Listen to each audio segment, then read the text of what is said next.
TroopResource.org, trying to put 1,000 skills into every troop's backpack.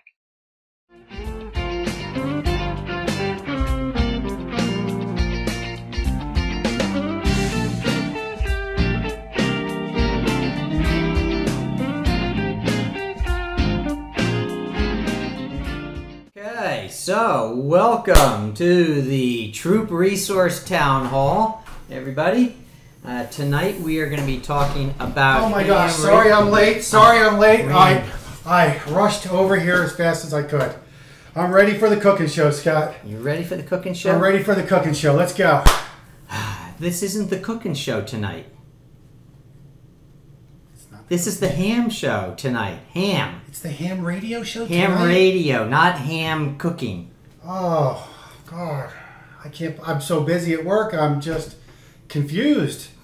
Fortunately, though, ironically, we have a hurricane coming in. Mm-hmm. And, well, I'm carrying around the ham radio that me and my mom built back in the 70s with the S&H pink stamps that we cashed in at the Radio Shack. No, those are green stamps. No, I'm pretty sure these were pink stamps. I grew up in the South, and we got them at the Piggly Wiggly, Scott.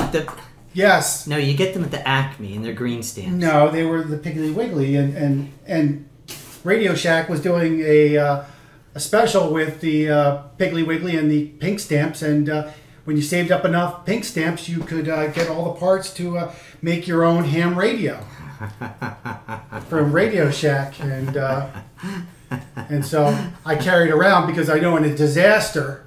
That's right. A ham radio is the only thing that's going to work and be able to communicate with. Save your life. And absolutely. Randy, yeah, don't give up your day job. And what a lot of people don't know, though, is that the ham radio was the forerunner of Grubhub. Yeah, back in the day, you used to be able to order food from restaurants with your ham radio. No, true story, true story. And so you would just turn on your radio and you would use the secret code. Uh-huh. Bacon, Chewy. And, you would call in your order and... well, that's awesome. Yeah. Terrific. So I suggest everybody carry around their ham radio with them in this emergency. Well, there we have it. From Randy the Man Hardy. All right, let me take that title off there. Good. We also have with us Steve Perrone. Good evening. Welcome, Steve. And tonight we have a special guest on the phone, which is Bill Hewitt. He is the Executive Director for the Education Alliance for Amateur Radio. Welcome, Bill. Hi, thank you. Great. Somebody's knocking at the door. Uh-oh. I accidentally had this thing on. I'm sorry. I actually made a Grubhub call. I'm sorry. Grubhub delivery. Oh, here you Here's go. your bacon. Here, keep the change, sir. Thank you. Oh, I told you it worked. See? Look at that. Want some bacon? Sure. So, are you telling me you had Logan out in the car all this time for that joke? I'm not telling you that. All right. Would you like some bacon, Scott? Thank you. This is the bacon we made the other day It is the bacon we made the other day. during the pre-taping of the cooking show. Yeah, It's awesome. it is awesome bacon. All right. Let's get serious. So, let's get serious. Sorry, Bill. We interrupted you with jokes. Still on the line, Bill? Thank you. Welcome, It's great Bill. to be here. All right. I was afraid he hung up. Yeah, so was I. All right, so let's go here for just a second. Today, we've actually got an agenda today. And you guys can watch this on your phone if you want. We're going to talk about the Jamboree on the air. We're going to talk about how you can participate. We'll talk a little bit. We'll just do a quick shout out to the Amateur Radio Relay League. We've got Bill Hewitt on from the Education Alliance for Amateur Radio. We'll do a shout out to K2BSA. We'll talk a minute or two if we've got time about the Troop Resource Radio Growth Program.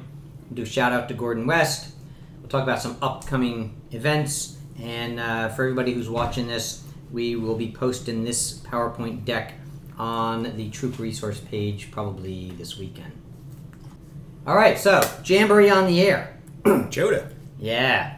That is the largest scouting event in the world because it is worldwide, and it is happening next month, Friday the 19th, Saturday the 20th, and Sunday the 21st.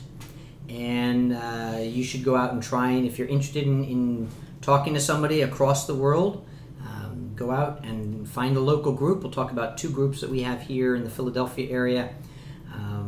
There's no official hours for it, and that's because it's a worldwide thing. So people are up, for morning for them is evening for us kind of scenario. So if you want to find out more, go to www.scouting.org/JOTA, and that'll get you to the JOTA page, and you'll be able to learn more there. Jota. JOTA. Some people say Jota. Yeah, I say Joda. You say That's Jota? what I've always heard, yeah.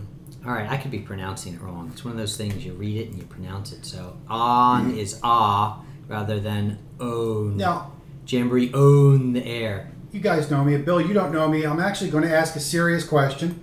What is it about the ham radio that allows you to communicate with people all over the world, whereas I can't get my FM station down at the Jersey Shore without crackling? Bill, you want to answer that? It depends on the frequencies that you use. So we have, as amateur radio operators, have a variety of frequencies to use. It also depends on the type of modulation that you use, which is, remember the old AM radio? Well, you have AM and FM, and there are different types of modulation. And but a lot of it is the frequency. So the lower the frequency, the longer the path, the longer the wavelength. So you would bounce. So a lot of stuff bounces off the ionosphere, helps the atmosphere, and comes. And that's how you can get stuff further away. The scouts won't remember, but some of you guys are a little bit older. If you remember the AM stations, and if you ever took your AM radio out at the Boy Scout camp, and all of a sudden, in the middle of the night, you would get like radio stations from a lot further away. That's because of the change in the atmosphere at nighttime. And we use the same stuff to bounce our signals off the atmosphere and then back to the Earth and off the atmosphere, and we can get up to, sometimes depends, about 5,000-6,000 miles on the hop. So it's the frequency radio that allows it to bounce off, whereas an FM signal will just go straight out into space. At that frequency, yeah, more or less. So yeah, they usually just pass right through the atmosphere. Right, so I have a technician's license for ham, or amateur radio, I should say. And I generally try and touch base with people either on what's called 2 meter or 70 centimeter.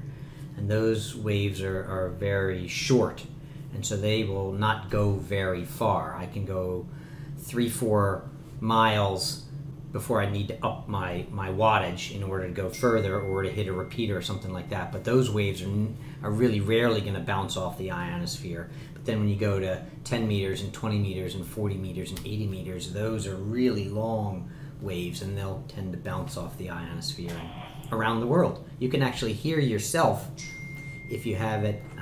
It'll bounce all off the atmosphere and come back to you, and you'll hear yourself as an echo. Yeah. Which is wild. I always wondered why it was possible. I knew ham radio could communicate all around the world. Didn't know that little factoid. Yeah. Thank you. Cool. Pretty cool. Awesome. So how can your scouts participate? Well, first, if you're in the Philadelphia area, we got a couple of clubs that are local that are participating. We have the Marple Newtown Amateur Radio Club. Their website is mnarc.org. Also, EAR, the Amateur or Education Alliance for Amateur Radio. They're going to have a program. Now, Bill, is it at Camp Hart or is it just at Musser somewhere? So we were told it's Camp Hart. Bill, there used to be a radio station on Camp Delmont on the Musser property.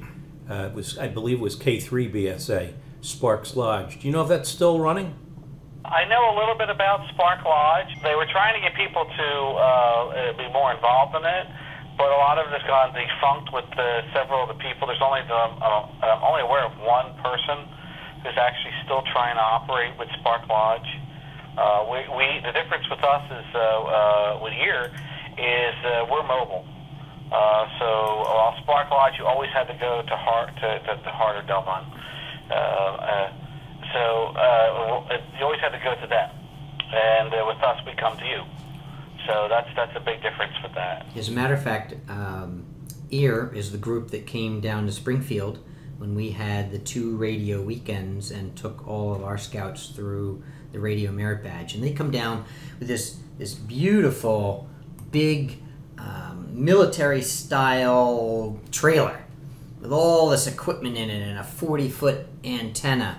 And they hook it all up, and then they allow the kids to hear what's going on. And if they can get somebody at a distance, they get somebody at a distance, and if not, they'll try and get somebody local. But just an amazing amount of equipment, and it's all mobile. They drive it basically to your doorstep, and then teach your scouts. It's awesome. So how can you participate again? Go to Camp Hart on the weekend, the JOTA weekend or the JOTA weekend, October 19, 2021. If you're outside of Philadelphia, I've got a couple of websites up here you should look at. Again, scouting.org/JOTA. You can also go to arrl.org/find-a-club. And so what you do is put in your zip code or your address, and they'll find a local club for you to contact. Or you can go to k2bsa.net.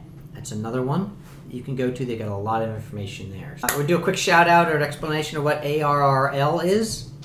ARRL is the Amateur Radio Relay League, and they're really the organization that everybody who does ham radio joins. And they provide a huge website, and they provide books and educational materials and all kinds of tremendous stuff. So I would go out to their website, arrl.org. Now I've got a section for Bill to come in and talk a little bit more about EAR. So give us some more information about EAR, Bill. Sure. The Educational Alliance for Amateur Radio, about 2 years ago, there was a bunch of us that were in a local radio club that were wanting to do more on the education front with amateur radio, and with also STEM. We targeted largely toward the kids, but toward the scouts, but also with the public as well. But the whole point of it was we wanted to have a primary education focus. Another EAR member, Walt Skavinsky, he's also on the board, and he's one of our scouting contacts. He had a fairly well-developed radio merit badge program. We started doing a scouting program under the EAR, so we formed that as a 501c3 nonprofit. It's something that a lot of the local radio clubs were not interested in doing that much education, a little bit here and there. We were interested in a lot more. But the big thing was we go to the people that need it. So if a troop has interest in a radio merit badge, we'll come out to you. And the neat thing about it is, well, let me talk a little bit about Big Green. Well, Big Green is a Korean War surplus military shelter that Walt picked up. It becomes a mobile radio platform or a mobile communication shelter. Any type of weather, any type of situation, he towed us in with the truck. We did it right in downtown Springfield. We set up the whole operation, antennas, everything, and it was great. And then Walt this year made Big Green green, so it's actually solar powered now, and he can operate all the radio and computer equipment solar powered. No kidding! I didn't realize it was all solar powered. Yeah, Big Green's green. Yeah. That's awesome. And he converted it. That's a big deal. We focus on the radio merit badge. We've expanded it to also include the electricity merit badge and soon to be the electronics. So we'll get at least 4 scout events this year. One of the events coming up at the Pottstown Airport, the aviation days, and we'll be doing the radio merit badge out there as well. Aviation is 12th through the 14th. Some other things that we do as well, we try to get up on the technology. So it's not just old school radio, like you have somebody down in their basement, like, if you saw on TV and they're very antisocial, have the radio and they're hiding. We have some people like that, but we have some people who are very outgoing and also using the current technology. We've got a bunch of people that use the Raspberry Pi technology, hooked it up to the radio, and are able to transmit stuff around the world. We have emergency communication, use the higher frequencies after disaster, like the one coming, set up like a temporary internet situation there. But we also work with the county governments and the emergency preparedness agencies in the area to help out. And finally, we were doing some stuff for one of the townships here. We're helping them set up, back up a radio station, so in case there is a problem, they can communicate out better at different frequencies that they didn't have the capability before.